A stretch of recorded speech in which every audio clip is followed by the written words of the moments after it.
Hello friends, welcome to me కథల సంపుటి. Friends, ఈరోజు బృందావనం నవలలోని 11వ భాగాన్ని చూద్దామండి. నవలలోకి వెళ్లే ముందు ఇంకా ఎవరైనా మన ఛానల్ని సబ్స్క్రైబ్ చేయనట్లయితే తప్పకుండా ఛానల్ని సబ్స్క్రైబ్ చేయండి, లైక్ చేయండి, షేర్ చేయండి.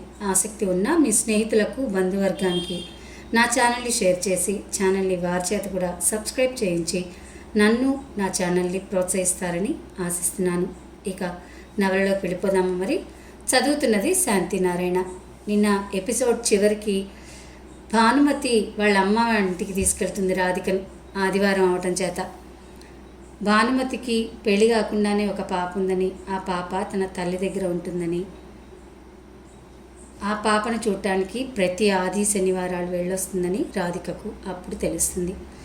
రాధిక, భానుమతి కాసేపు ఆ పాపతో టైం స్పెండ్ చేసిన తర్వాత తిరిగి వెళ్ళాలనుకున్నప్పుడు పాప చిన్నపుచ్చుకుంటుంది. రాధిక పాపను బుజ్జగించి మళ్ళీ వస్తామని చెప్పి ఇద్దరు హాస్టల్కి బయలుదేరుతారు. తర్వాత కథలో ఏం జరిగిందో ఈ భాగంలో చూద్దాం. Thank you Radhi. హాస్టల్కి రాగానే బెడ్ మీద వాలిపోతూ అంది భాను. నిజంగా నువ్వు చేసిన హెల్ప్ మర్చిపోలేను. ఇంత మాత్రానికే థ్యాంక్స్ దేనికిలే. నువ్వు ఎక్కడ ఉంటే అక్కడ ఎనర్జీ ఉంటుంది, సంతోషంగా ఉంటుంది. ఈ చిన్న గుర్తు ఎంత సంతోషాన్ని ఇస్తుందో నా మట్టి బుర్రకి తట్టనే లేదు. చేతి మీద చిన్న పెన్నుతో రాసిన రాత్రుల్ని చూసుకుంటూ నవ్వుతూ అంది. ఇంతకీ చిన్ని మీ అమ్మగారి దగ్గర ఎందుకుంటుంది? చిన్ని వాళ్ళ ఫాదర్ ఎవరు? మస్తిష్కంలో తులుస్తున్న ప్రశ్నల్ని దాచుకోలేక బయటపెట్టింది. మొన్న హాస్టల్ ఎదురుగా నేను గొడవ పడిన అతనే చిన్ని ఫాదర్, కానీ నా హస్బెండ్ మాత్రం కాదు. మా ఇద్దరికి పెళ్లి కాలేదు. నేను టీన్ మామ్ని. చిన్నీని చూసినప్పుడే ఆ విషయం కనుక్కుంది రాధిక. మా నాన్న నా చిన్నప్పుడే చనిపోయారు. అమ్మ స్వీట్ షాపులకు, పెళ్ళిళ్లకు లడ్లు తయారు చేస్తూ మమ్మల్ని పెంచింది. ఎప్పుడు పొయ్యి దగ్గర చాకిరీ చేస్తూ కష్టపడేది, కానీ పిల్లల్ని పట్టించుకునే తీరిక ఉండేది కాదు. పిల్లల్లో నేనే పెద్దదాన్ని. నాకు చెప్పేవాళ్ళు ఎవ్వరూ లేరు. మా ఇంటి చుట్టుపక్కల వాతావరణం కూడా చాలా వేరుగా ఉండేది. 10వ క్లాస్ పాస్ అవుతూనే అక్కడ పిల్లలు పనుల్లో చేరిపోతారు. అప్పటిదాకా చదవడం కూడా ఎందుకంటే 15 ఏళ్లలో పిల్లల్ని పనిలో పెట్టుకోరు గనక. అప్పుడే శేషు నాకు పరిచయం అయ్యాడు. ఇందులో తప్పంతా అతందే అని నేను అనడం. ఇద్దరికీ తెలిసి తెలియని వయసు అని చెప్తూ మధ్యలో నవ్వింది. ఇద్దరం చాలా సినిమాటిక్గా ఊహించుకునేవాళ్ళం. అతను రోజు నాకు గులాబీ పువ్వు తెచ్చిచ్చేవాడు. నేను పెద్ద హీరోయిన్లా ఫీల్ అయిపోయేదాన్ని. నాకు ప్రేమలేఖలు వస్తే తోటి ఆడపిల్లల కన్నా నేను గొప్ప అని పొంగిపోయేదాన్ని. కానీ అందరు ఆడపిల్లల్లోనూ ఒకేలాంటి స్త్రీ హృదయం ఉంటుందని, అది ఎప్పుడు సాలిడ్ల ఆశల గూడలు అల్లుతూ ఉంటుందని అప్పట్లో నాకు తెలియలే. ఊరించే కళల కోసం పరిగెడితే వాటి వెనకాల ఎన్ని ప్రమాదాలు పొంచుంటాయో చెప్పేందుకు మా అమ్మకి తీరికలేదు. పొయ్యి దగ్గర నుండి పొగ కట్టెలా ఆమె మారితేనే మా కడుపులు నిండుతాయి. భాను చెప్పిన చివరి వాక్యానికి రాధిక కళ్ళు చెమ్మగిల్లాయి. భాను కూడా ఊపిరి పీల్చుకోవడానికి అన్నట్టుగా ఒక్క నిమిషం ఆగి చెప్పడం మొదలుపెట్టింది. ఇద్దరం హాయిగా షికారు చేసేవాళ్ళం. నాకు మామూలుగానే నెలసరి సరిగ్గా రాదు. దాంతో 4-5 నెలలైనా నేను అనుమానపడలేదు. తీరా తెలిసిన తర్వాత కూడా నేను అబార్షన్ చేయించుకోలేదు. చెప్పాగా, పిచ్చిగా సినిమాటిక్గా ఊహించుకునేదాన్నని. నేను, శేషు, మరో పాప, అందమైన కుటుంబం, కష్టపడతాం అంతేగా అనుకునేదాన్ని. ప్రత్యక్షంగా మా అమ్మను చూస్తున్నా నాకు జీవితం అంటే తెలియలేదంటే నేనెంత మూర్ఖురాలో చూడు అంది రాధిక వైపు చూసి. మళ్ళీ విరక్తిగా నవ్వింది. చిన్నగా చదువులు పూర్తి చేసి జీవితంలో సెటిల్ కావచ్చు అనుకున్నాను. అస్సలు భయపడలేదు. అమ్మని, చుట్టాల్ని, పక్కాల్ని ఎదిరించి ధైర్యంగా నిలబడ్డాను. మా 2 కుటుంబాల మధ్య వీధుల్లోనే బాహాటంగా పోట్లాటలు జరిగేవి. అయినా నేను తొణకలేదు. మా అమ్మ గట్టిగా ఏదైనా అంటే ఏదో ఒకటి తాగి చనిపోతానని బెదిరించేదాన్ని. మొత్తం మీద ఇలా మాస్ మామ్లా డ్రామాలు కొన్ని నెలలు గడిచాయి. ఒకరోజు మా గొడవలకు కథానాయకుడైన శేషు ఇంట్లో నుంచి పారిపోయాడు. అప్పుడు నాకు అర్థమైంది, వాడు పారిపోయింది ఇంట్లో నుంచి కాదని నా నుంచి అని. పెళ్ళి, పురుషుడు, బాధ్యతలంటే మరుసటి రోజు నుంచి ఫ్యాక్టరీలో పనికెళ్ళాలని భయపడ్డాడు. కానీ నేను పెరుగుతున్న పొట్టని, పొట్టలో ఉండే బిడ్డను వదిలించుకుని ఎక్కడికి పారిపోగలను? అప్పుడు తెలిసొచ్చింది ఆడవాళ్ళకి, మగవాళ్ళకి ఉండే తేడా. చుట్టూ ఉండే సమాజం ఆడదాన్ని ఎల్లప్పుడూ భయపడుతూనే ఉంటుంది. కానీ నా అదృష్టం, నా ఫ్యామిలీ నాకు అండగా నిలిచింది. పాపని అమ్మ పావని సాయంతో చూసుకుంటూ చదువుకున్నాను. నా ఆలోచన మారింది, పరిధి పెరిగింది. ఇప్పుడు నాకు నెలకి 20,000 దాకా స్టైఫండ్ స్కాలర్షిప్ వస్తుంది. చిన్నీని పొరపాటుగా కన్నాను అని మాత్రం అనుకోను. అదే నా డ్రైవింగ్ సోర్స్. ఇప్పుడు మా ఇంట్లో అందరికీ అదంటే ప్రాణం. భాను చెప్పేది ఏంటంటే రాధిక వెన్నులో జలధరించింది. శశాంక్, మైథిల్ గుర్తుకొచ్చారు. పరిస్థితులు, కారణాలు, సంఘటనలు వేరు కానీ మూలం ఒకటే. భాను పరిస్థితికి, తనకి శశాంక్ వల్ల ఎదురైన పరిస్థితికి ఒకటే కారణం. బీయింగ్ ఏ ఉమెన్, ఆడపిల్ల కావడం. ఆవేదనతో రాధిక పెదవులు వణికాయి. కళ్ళల్లో నుంచి రాబోయిన కన్నీటిని బలవంతంగా ఆపుకుంది. అయితే మొన్న హాస్టల్కి వచ్చింది శేషుయేనా అడిగింది. అవును, ఏడాది కిందటి నుంచి నా చుట్టూ తిరుగుతూనే ఉన్నాడు. ఇన్ని సంవత్సరాల జీవితంలో వాడు సాధించింది ఏమీ లేదు, ఒక్క తాగుడు తప్ప. ఇప్పుడు వాడికి నేను ఒక ఆశాదీపంలా కనిపిస్తున్నాను. జీవితాంతం కూర్చోబెట్టి పోషించగలనని నా చుట్టూ తిరిగి అవమానాలు భరిస్తున్నాడు. మా మధ్య జరిగింది చిన్న వయసులో జరిగిన తొందరపాటుని నేను గ్రహించాక, ఆ పొరపాటుకు నేనొక్కదాన్నే శిక్ష అనుభవించాక తీరిగ్గా వెతుక్కుంటూ వచ్చాడు. నన్ను పెళ్లి చేసుకుంటాట. నేను లైఫ్లో ముందుకు పోయాను. ఆ ఎపిసోడ్ ఎప్పుడో అయిపోయింది. నా నెక్స్ట్ టార్గెట్ PhD అయిపోతేనే మంచి ఉద్యోగంలో చేరాలి, అంతే. అంటే నువ్వు మళ్ళీ పెళ్లి చేసుకోవా అడిగింది రాధిక. భాను పక్కపక్క నవ్వింది. ఇప్పటిదాకా నేను చెప్పింది నీకు అర్థమైంది. లైఫ్ని ఏదో ఒక పాయింట్ దగ్గర ఆపేయకూడదు. ఏ క్షణానికి ఆ ఎమోషన్ సరైనవిగానే అనిపిస్తాయి. మనమే ఆలోచించి అడిగేయాలి. ఏమో, ఫ్యూచర్లో నాకు ఒక తోడు కావాలనిపిస్తే తగిన వాడిని చూసి పెళ్లి చేసుకుంటానేమో. భాను కాన్ఫిడెన్స్కి రాధిక మెచ్చుకోకుండా ఉండలేకపోయింది. రాబాబు, గుమ్మంలో నిలబడ్డ అనంత్ని లోపలికి ఆహ్వానించింది రాజారావు గారి భార్య వసుమతి. ఎదురుగా గోడ మీద రాజారావు గారి ఫోటోకి పూలదండ వేలాడుతూ కనిపించింది. భారమైన మనసుతో లోపలికి అడుగుపెట్టాడు అనంత్.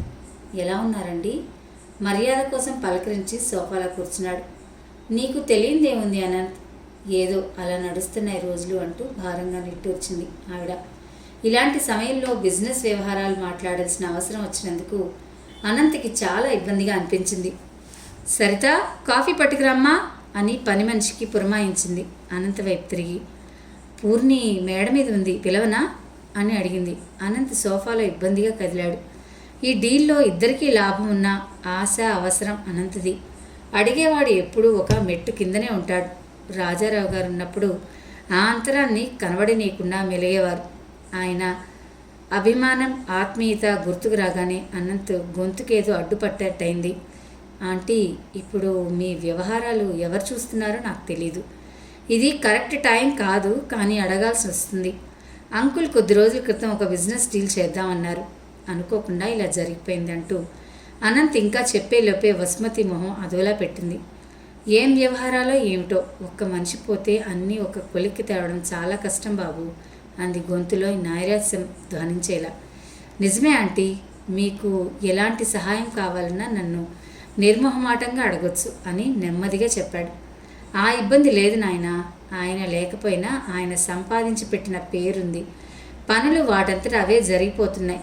డబ్బు వ్యవహారాలు, డాక్యుమెంట్స్ అన్నీ ఆయనే ఒక దారి చేసి పెట్టిపోయారు. వాటిని మేనేజ్ చేయడానికి మంది మార్బలం బాగానే ఉన్నారు. ఆ లోటు లేదు. ఎటొచ్చి మాదే చిన్న చిత్క కార్యభారం కాదు. ఇంత ఆస్తి, కంపెనీ వ్యవహారాలు చూసుకోవడానికి కాస్త టైం పడుతుందంతే అంటూ ఆవిడ ఎంత నెమ్మదిగా చెప్పినా చివరి వాక్యాలు అనేటప్పుడు గొంతులో దర్పం స్పష్టంగా కనిపించింది. అనంత్కి తల్లి అన్న మాటలు గుర్తుకొచ్చాయి. పరిస్థితులు మారిపోయాయి అనే వాస్తవం మనసులో గంట కొట్టి మరీ హెచ్చరించి అయింది. 2 నిమిషాల పాటు ఇద్దరి మధ్య నిశ్శబ్దం. వాళ్ళిద్దరి మధ్య అంతరాన్ని గుర్తు చేస్తున్నట్టుగా లోపల గదుల్లో నుంచి లీలగా మాటలు, చప్పుళ్ళు వినిపిస్తున్నాయి. అనంత్కి సంభాషణ ఎలా కొనసాగించాలో అర్థం కాలేదు. అవతల ఫ్రాంచైజీలో వాటా పెట్టడానికి ఒప్పుకున్న ఫారెన్ ఇన్వెస్టర్లు తొందర పెడుతున్నారు. అసంబంధమైన ఈ విషయం తేల్చుకోక తప్పదనుకుంటూ ల్యాప్టాప్ బ్యాగ్ తెరిచి ప్రింటౌట్స్ బొత్తి ఉన్న ఫైల్ని బయటకు తీశాడు. మీకు టైం ఉన్నప్పుడు ఇవి కొంచెం చూడండి, ఇంట్రెస్ట్ ఉంటే నాకు కాల్ చేయండి అని మాత్రం చెప్పాడు. ఆవిడ ఆ ఫైల్ని తీసుకుని ఓసారి అటు ఇటు తిప్పి తన సెక్రటరీని పిలిచింది. నల్ల కోటు, స్కర్టు వేసుకున్న ఒక 25 ఏళ్ల అమ్మాయి. ఎస్ మేడం అని వినయంగా వంగి నిలిచింది. అనంత్ ఆ అమ్మాయిని చూడడం ఇదే మొదటిసారి. రాజారావు గారు పోయిన కొద్ది రోజులకే పాత సెక్రటరీ స్థానంలో కొత్త అమ్మాయి రావడం అనంతని ఆశ్చర్యపరిచింది. ఇవి మన పరమేశ్వరరావు గారికి చూపించి వారి ఒపీనియన్ కనుక్కో, అలాగే చార్టెడ్ అకౌంటెంట్ గారిని సాయంత్రం వచ్చి నన్ను కలవమను అంటూ సెక్రటరీతో చెప్పింది. అలాగే మేడం అంటూ ఆ అమ్మాయి ఫైల్ అందుకుంది.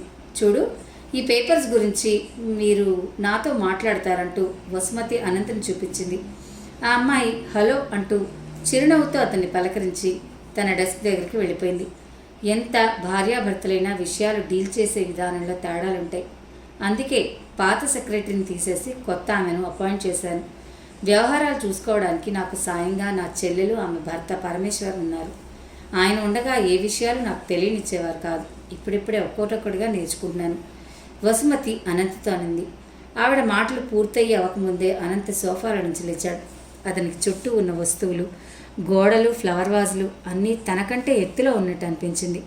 వసుమతిలో వచ్చిన మార్పు తన మీద ప్రేమ కొరవడం వల్ల వచ్చిందో లేక రాజారావు గారి నీడలో నుంచి బయటకు వచ్చి స్వయం ప్రకాశంగా ఉండడం వల్ల వచ్చిందో అర్థం కాలేదు.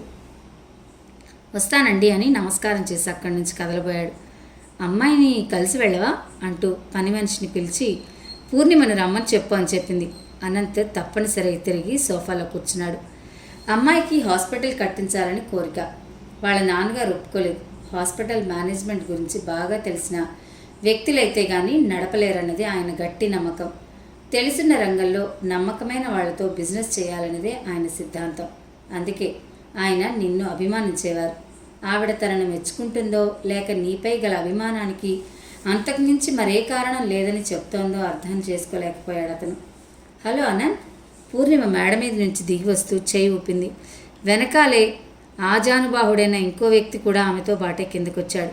ఈయన మహేష్, మా హాస్పిటల్లోనే సర్జన్గా పనిచేస్తున్నారంటూ పూర్ణిమ పరిచయం చేయగానే అతను చేయి ముందుకు చాచాడు. ఐయామ్ అనంత్, రాజారావు గారితో హోటల్ బిజినెస్ చేస్తున్నాను. ఒక విధంగా చెప్పాలంటే ఆయన శిష్యుణ్ణి అని చేయి అందుకుంటూ చెప్పాడు.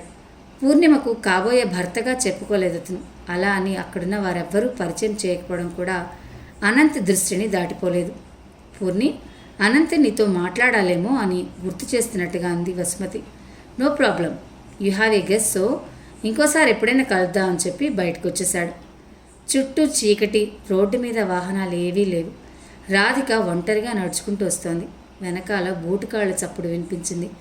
ఆ శబ్దం మరింత దగ్గరయ్యే కొద్దీ రాధికలో భయం. చీకట్లో ఆ నల్లటి ఆకారాన్ని చూసి భయపడి పరిగెత్తింది. అలా పోతుండగానే హఠాత్తుగా ఏదో మాయ జరిగినట్టు చుట్టూ ఉన్న చీకటి మాయమై సూర్యుడు కనిపించాడు. చీకట్లో పరిగెత్తిన బురదగుంటలలో ఉన్న రోడ్డు ఆనవాలు కూడా లేదు. ఆ స్థానంలో ఒక అందమైన పూలతోట, తోట నిండా గుత్తులుగా విరగబూసిన గులాబీలు, సంపెంగలు. వాటి పరిమళంతో మత్తెక్కినట్టుంది ఆ వాతావరణం. అంతలోనే రాధిక చెంప మీద గాజులు చేతి చల్లటి స్పర్శ, ఏ దేవతో వచ్చి లాలించినట్టుగా. అప్పటిదాకా ఉన్న భయం, ఆందోళన మాయమయ్యాయి. ఆమె మనసంతా ప్రేమతో నిండిపోయింది. భావోద్వేగంతో రాధిక కళ్ళ నిండా నీరు చేరింది. ఆ చల్లటి చేతిని అలాగే పట్టుకుని ఉండాలనిపించింది. అప్పుడే అమ్మా అని పిలుస్తూ తెల్లగా పొడుగ్గా ఉన్న ఒక అందమైన యువకుడు అటుగా వచ్చాడు. అనంత్. అతన్ని చూడగానే గుర్తుపట్టి సంతోషంగా అరిచింది రాధిక. అతను నవ్వుతూ వచ్చి ఆమె పక్కన నిలబడ్డాడు. హఠాత్తుగా రాధిక హృదయంలో ఏదో మార్పు.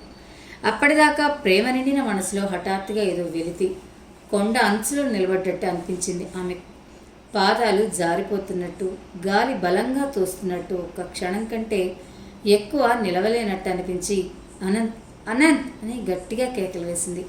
అతను అలాగే నవ్వుతూ నిలబడ్డాడు. ఒక్క అడుగు కూడా ముందుకు వేయలేదు. అతని నిర్లక్ష్యానికి ఆమెకు మరింత బాధ కలిగింది.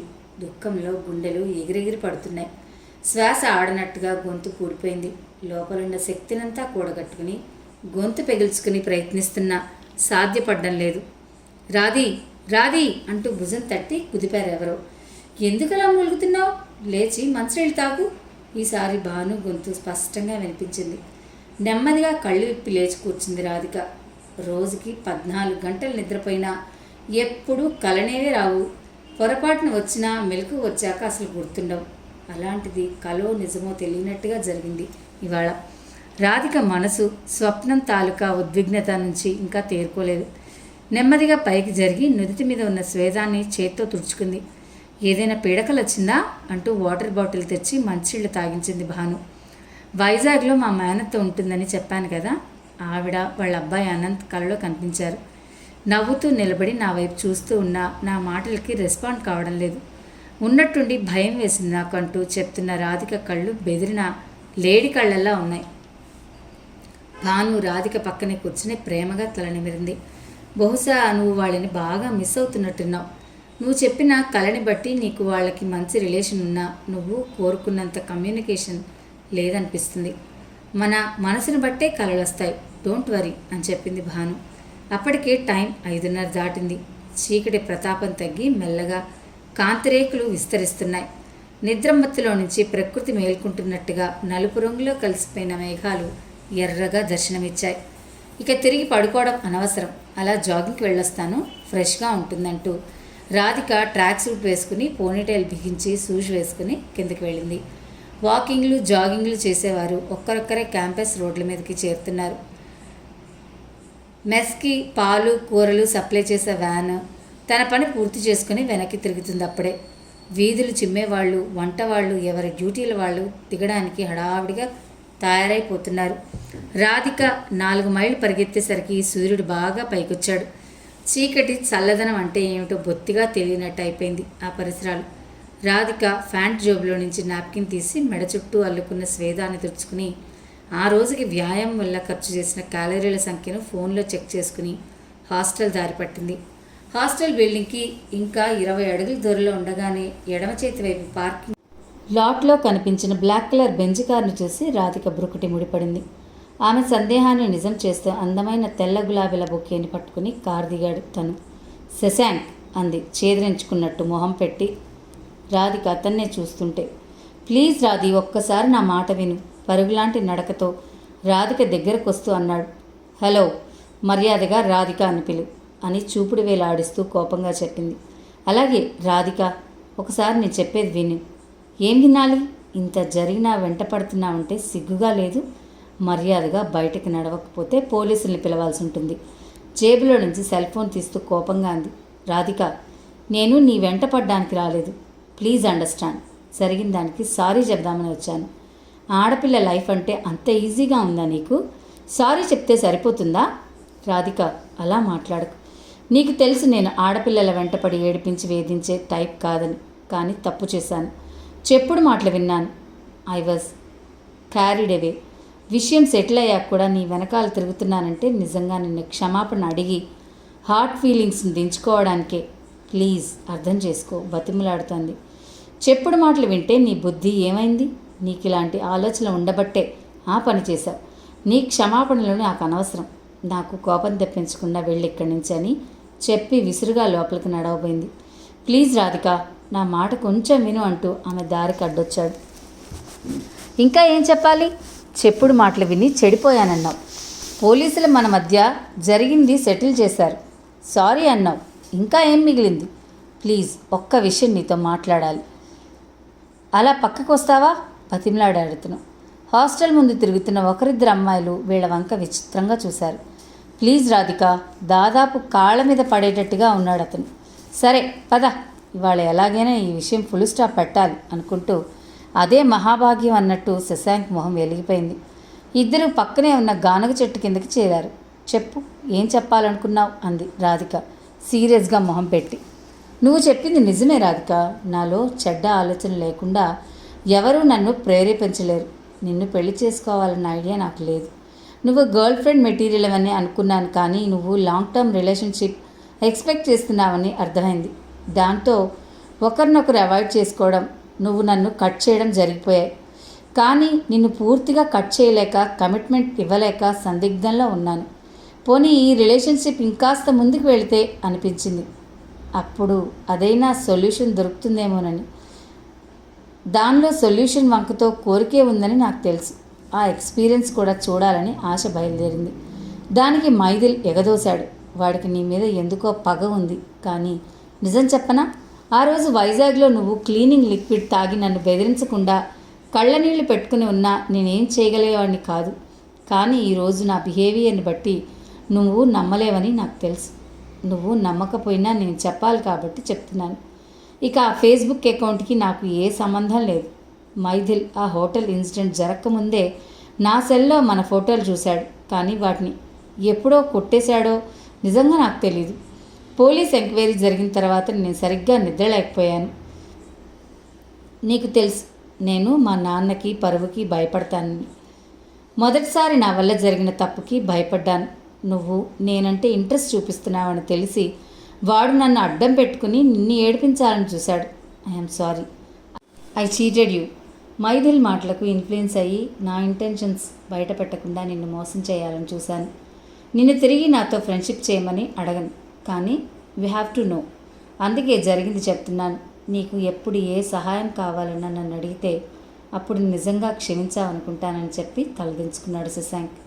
రాధిక కళ్ళల్లో నీళ్లు తిరిగాయి, కానీ వాటిని బయటపెట్టి బలహీనపడదలుచుకోలేదు.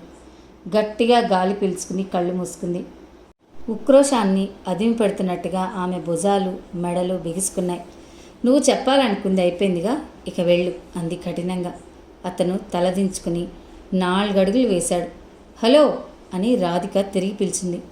నువ్వు తెచ్చిన బొకే పట్టుకుని వెళ్ళు. కింద చెట్టు కింద అరుగు మీద ఉంచిన పూలగుత్తను చూపిస్తూ అతను ముందుకు వచ్చి మౌనంగా బొకేని అందుకున్నాడు. ఇంకెప్పుడు నాకు కనిపించకని చెప్పి అక్కడి నుంచి విసవిసా నడుచుకుంటూ హాస్టల్ వైపు కదిలింది. శనివారం ఉదయం 10 హాస్పిటల్కి వెళ్ళి ఎక్స్రే తీయించుకుని వచ్చింది భాను. ఎముక అతికిపోవడం వల్ల కట్టు అవసరం లేదని చెప్పాడు డాక్టర్. నీ చెయ్యి తిరిగి నార్మల్ అయిన సందర్భంగా ఇవాళ సాయంత్రం సరదాగా బయట తిరగొద్దాం, సరేనా అంది రాధిక ఉత్సాహంగా. తప్పకుండా, I really owe you a treat. ఎక్కడికి వెళ్దాం నువ్వే చెప్పు. ఈ మెస్ ఫుడ్కి బాయ్ బాయ్ చెప్పి హాయిగా ఏదైనా రెస్టారెంట్లో తిని కాసేపు తిరిగేసొద్దాం. అలాగే, కాకపోతే చిన్న మార్పు. ఇవాళ రవీంద్ర భారతిలో సంగీత విభావరి ఉంది. అందులో పావని ఫ్రెండ్ కూడా పాడుతోంది. అక్కడికి వెళ్దాం. పావనిని చిన్నీని కూడా రమ్మంటాను. మరి ఆంటీని వదిలేసానే, ఆమెను కూడా రమ్మను. ఎప్పుడు ఇల్లు పని కాస్త మార్పుగా ఉంటుంది. మా అమ్మ సంగతి నీకు తెలియదులే, ఆవిడెక్కడికి రాదు. పైగా ఆటోలకి హోటల్స్కి మనం ఖర్చు పెట్టే చూస్తే ఇంకా బాధపడిపోతుంది అంది నవ్వుతూ. ఆవిడ రాదని మనమే ఫిక్స్ అయిపోతే ఎట్లా? మనుషులు అన్నాక మూడ్స్ ఉంటాయి. ఒకప్పుడు అనిపించినట్టు ఇంకొకప్పుడు అనిపించకపోవచ్చు. హాయిగా సరదాగా బయట తిరిగి ఒక రోజు వంటింటికి సెలవిస్తే ఆవిడకి బాగుంటుంది. పిలిచి చూడు అని రాధిక గట్టిగా చెప్పింది. రాధి, నువ్వేం అనుకోకుంటే ఒక మాట అడగనా? నీకు నాతో కానీ నా ఫ్యామిలీతో కానీ కలిసి తిరగాలంటే ఎబ్బెట్టుగా అనిపించదా? రాధిక భానుకేసి విచిత్రంగా చూసింది. నాకెందుకు నామూషి? అయినా ఎందుకు ఇలా అడుగుతున్నావు? నువ్వేమో పాలిష్ పెట్టిన పింగాణి బొమ్మలా ఉంటావు. మా బట్టలు వస్తువులు అన్నీ బీదరికాన్ని ఎత్తి చూపిస్తున్నట్టుంటాయి. నాకు ఎక్కువ మంది స్నేహితులు లేకపోవడానికి అదే కారణం, అందుకే అడిగాను. రాధిక నవ్వింది. మంచిదానివే, పైకి ఇలా కనిపిస్తావు కానీ కడుపులో ఇలాంటి ఆలోచనలు పెట్టుకుంటావన్నమాట. అందుకే అందరితో కలవకుండా ముడుచుకుపోతావని అర్థమవుతుంది. నేను ఇంత ఆలోచనలో లేను. నాకు నచ్చితే స్నేహం చేస్తానంతే అంది చనువుగా భాను భుజం మీద తడుతూ. సాయంత్రానికల్లా పావని చిన్నిని వాళ్ళ అమ్మని తీసుకుని హాస్టల్కి వచ్చింది. అందరూ కలిసి ముందుగా హోటల్కి వెళ్ళారు. తెల్లని మల్లెపూ లాంటి బట్టలు వేసుకున్న వెయిటర్లు పెద్ద పెద్ద పళ్ళాలను సులువుగా మునివేళ్ల మీద మోస్తూ చకచకా సర్వ్ చేయడం, అక్కడికి వచ్చిన వాళ్ళు హావభావాలు, ఖరీదైన బట్టలు అన్నీ విచిత్రంగా చూస్తుంది రామాయమ్మ. అమ్మ ప్లీజ్ అలా చూడకు, ఏమైనా అనుకుంటారు వాళ్ళు, భుజం మీద గిల్లి చెప్పింది భాను. ఆర్డర్ ఇచ్చిన కాసేపటికి పొగలుగక్కే సాంబారు, వడలు, తెల్లగా బుజ్జి వెన్న ముద్దల్లాగా ప్లేట్లో గుండ్రంగా పేర్చిన మినీ ఇడ్లు, వాటితో పాటు కొత్తిమీర చట్నీ, కొబ్బరి పచ్చడి, ఉల్లిపాయ కారంతో పాటు ఎత్తుగా పొంగిన పూరీలు తెచ్చి బల్ల మీద ఉంచారు.